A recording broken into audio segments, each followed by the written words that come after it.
ఒకసారి ఏకాంత సేవ చేసుకొని ఆహ్, అట్లాగే రాత్రి 11 గంటలకు స్వామివారికి ఉయ్యాల ఉంటుంది.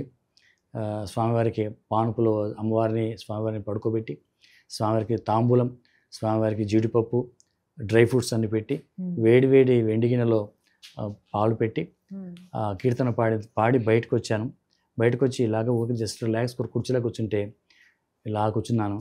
స్వామివారు కలలో వచ్చారు. విత్ ఫుల్ యూనిఫామ్‌లో వచ్చారు. అంటే ఆయన వస్త్రాధరణ, కిరీటము, ఆభరణాలు అన్నీ యేసుకొని మా ఇంటికొచ్చి ఆయన మా ఇంట్లో నా ముందు నిలబడ్డారు.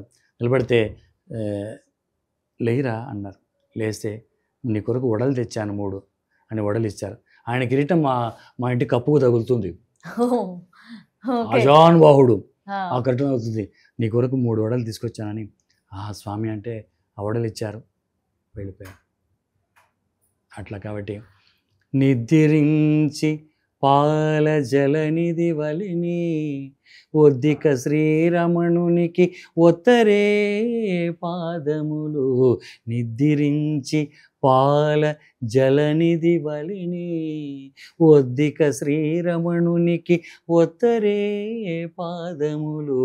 ఉయ్యాల జంపాల వేగుదాక చిత్తగించి విద్యలెల్లనాదరించి పాగుగా కృపారసము పంచి పంచి ఏ గతి పవళించెనో ఎట్లా భోగించెనో, ఏ గతి పవళించెనో ఎట్లా భోగించెనో యోగీంద్ర వరదునికి ఊచరే ఉయ్యాల ఉయ్యాల జంపాల.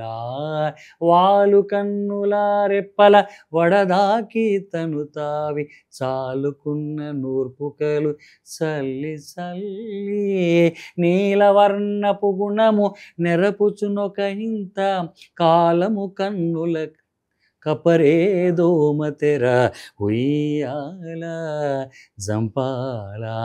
సరగుణ యోగ నిద్ర సాలించి లోకమెల్ల కరుణించదలచి వెంకటగిరిపై అరుదుగ సకల లోకరాజ్యుడాయమించి విరివి 4 వట్టాలు విసరరే సతులు. ఉయ్యాల జంపాల ఉయ్యాల